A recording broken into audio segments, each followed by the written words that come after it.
They sent me here before I could walk. And you know, it was the best thing that ever happened to me. I love it here. You live in a garbage dump. I think we both know who lives in the garbage dump. Unfortunately, I had no Charles Xavier to teach me temperance. What about your Charles? Did he protect you? Did he make you feel safe? We're mutants. We're never safe.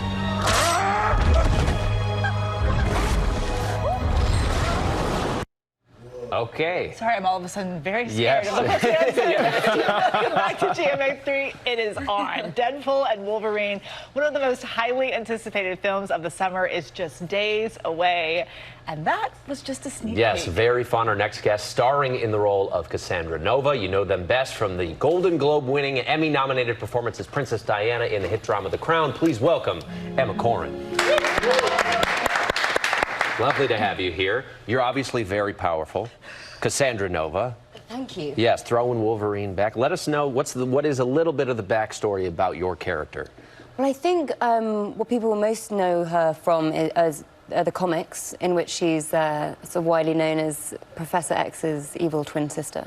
Yeah. There we go. Yeah. Okay. So I have to ask, now having watched that and been terrified of you, what was it like to have that kind of power in a scene and to, like, I mean, you just threw him in the ground. Hugh Jackman. Hugh Jackman, no less, Yes. am I right? And it was interesting because obviously Deadpool and Wolverine wear their powers very physically, and Cassandra Nova has a totally different kind of power. She's telepathic but can use her powers, channel her powers through sort of gesture. So it's sort of like this, I don't know, it was fun because it's channeling a lot of power, but maybe not in the way that people would expect. Mm-hmm. That makes a lot of sense. And the Marvel Universe has a very huge fan base. How much were you involved with it? Were you one of those fans before this started? I wasn't, you know. I've been very upfront about that. I didn't grow up watching Marvel films and now feel like I've missed out on a whole. I need to go back and redo my childhood. But it's kind of a beautiful thing to come to as an adult. And I've met so many amazing fans on this press tour, and just I can't get over the passion and the energy, and it's so inspiring and so electric, and it's an incredible community to now be a part of, and I'm really honoured to be a part of it.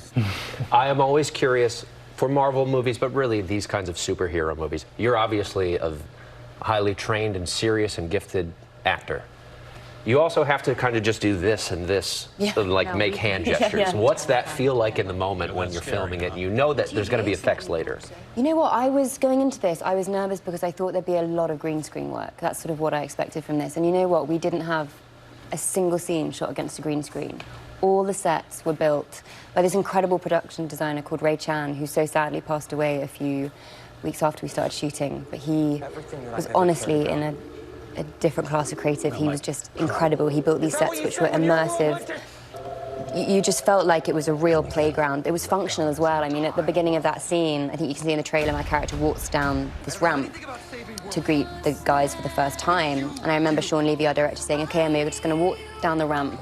And I was like, how do I slide?